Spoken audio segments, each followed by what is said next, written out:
Alright, so it's been requested by a lot of you customers that I give you a little lesson on my chainsaw sharpening routine.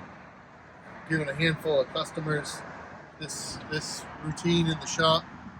There's many ways to sharpen a saw. A lot of people will watch this video and probably critique it. I do it this way, I do it that way. This way's worked great for me. It's been pretty easy to teach our customers, and I think you'll appreciate it and have some pretty good luck with it.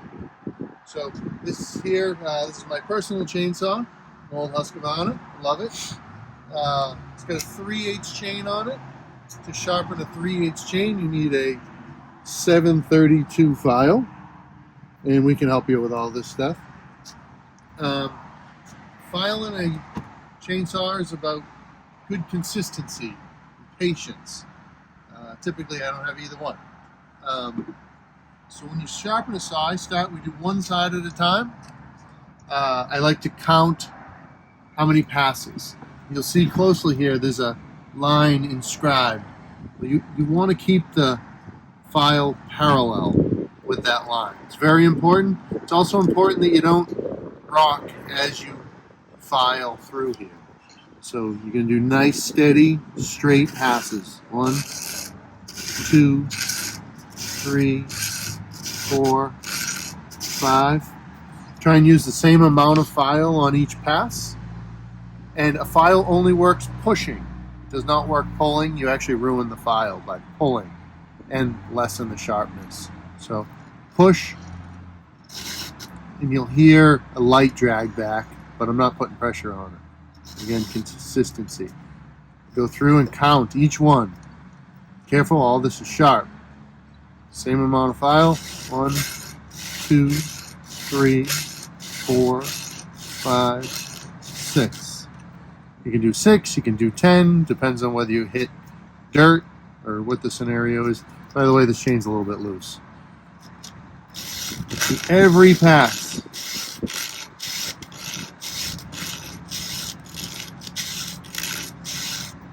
Ten. I know I'm jumping around a little bit here, but say we'll do 10 each, all the way around.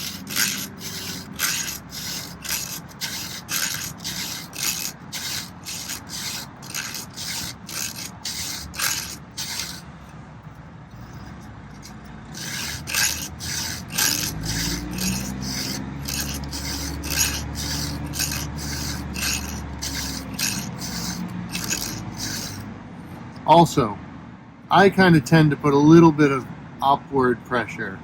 So you're sharpening this top edge and the inner part.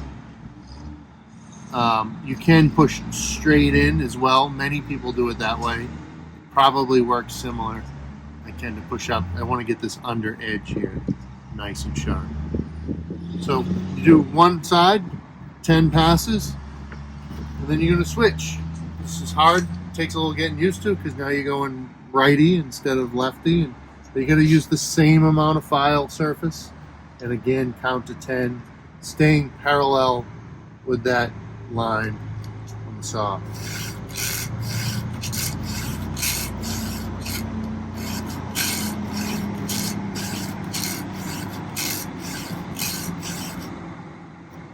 All the way around the saw.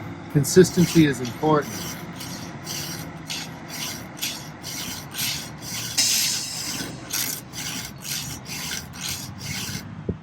And so on and so forth.